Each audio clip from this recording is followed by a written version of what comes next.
আসসালামু আলাইকুম viewers, welcome back to our channel.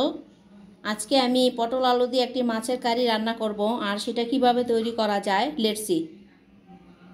Viewers, গজার মাছের কারিটা রান্না করার জন্য আমি এখানে 4 পিস মাছ নিয়েছি। আর এই মাছটাকে আমি ভালো করে লবণ দিয়ে ধুয়ে নিয়েছি। এখন এটাকে হলুদ মরিচ মাখিয়ে ভেজে নেব। দিয়ে দিচ্ছি মরিচ গুঁড়া, হলুদ গুঁড়া, লবণ।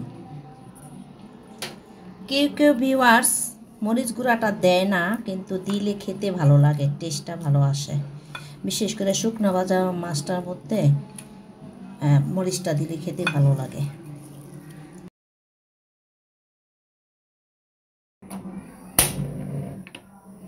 চুলায় একটা প্যান বসিয়ে নিয়েছি। প্যানটা গরম হয়ে গেছে, এখন দিয়ে দিব তেল।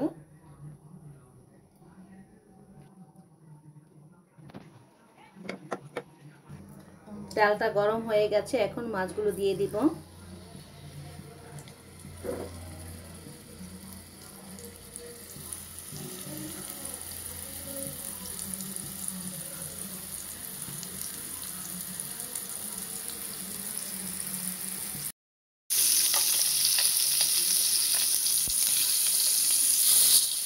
মাছটাকে একটু ঘুরিয়ে ভেজে নিচ্ছি, এক সাইড হলে আরেক সাইড ভেজে নেব। আর যেহেতু রান্না করব তাই মাছটাকে বেশি ভাজবো না। ভিউয়ার্স, মাছগুলো আমার ভাজা হয়ে গেছে, এখন উঠিয়ে নিব।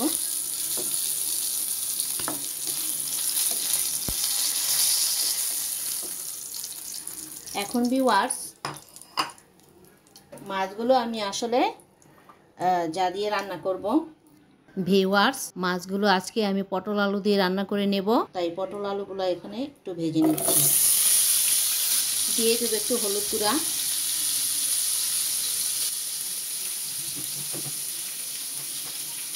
আর একটু লবণ।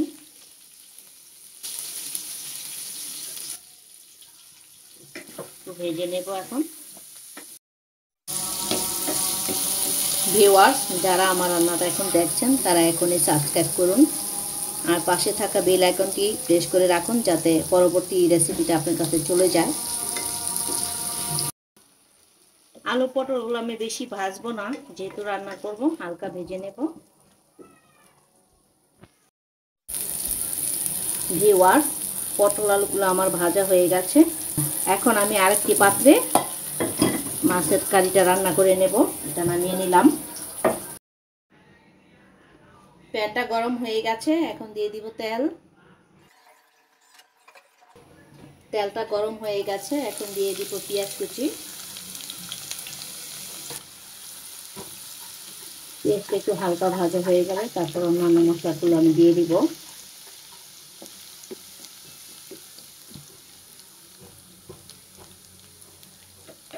এখন দিয়ে দিব 2 চামচ আদা রসুন পেস্ট।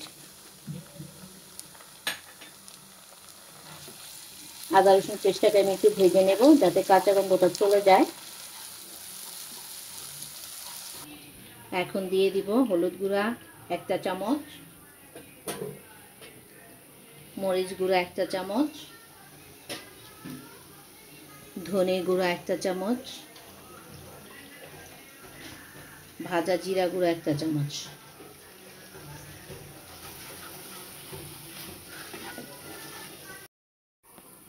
দিয়ে দিব অল্প একটু পানি, আর দেব স্বাদ মতো লবণ। মশলাটাকে আমি একটু কষিয়ে নেব, তারপর দিয়ে দিব আলু পটল।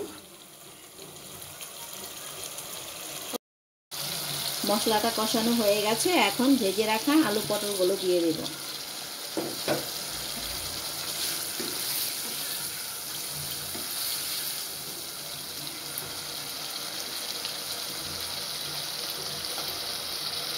এখন মিডিয়াম আঁচে কষিয়ে নেব।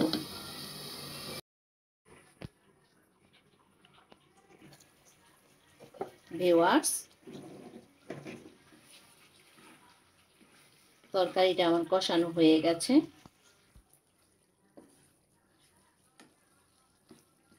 এখন দিয়ে দিব পানি।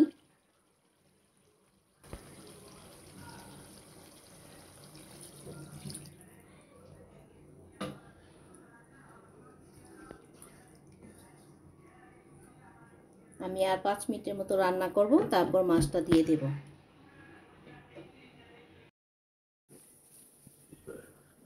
ফিরে এলাম 5 মিনিট পর। এখন দিয়ে দিব মাছগুলো।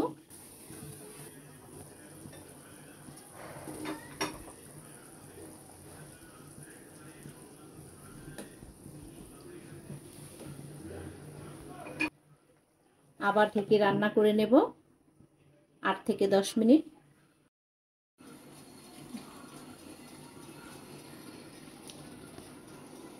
ভিউয়ার্স, মাছের কারিটা প্রায় হয়ে গেছে।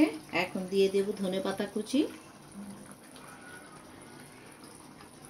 আর ভিউয়ার্স, এই মাছটা কষায় রান্না করলেও মজা লাগে। আর 2 মিনিট রেখে নামিয়ে পরিবেশন করে নেব। তৈরি হয়ে গেল আমার পটল আলু দিয়ে মাছের ঝোল। আর এই কারিটা কেমন হয়েছে আপনারা অবশ্যই বাসায় ট্রাই করে দেখবেন। ভালো লাগলে কমেন্টস করে জানাবেন। সবাই ভালো থাকবেন। আল্লাহ হাফেজ।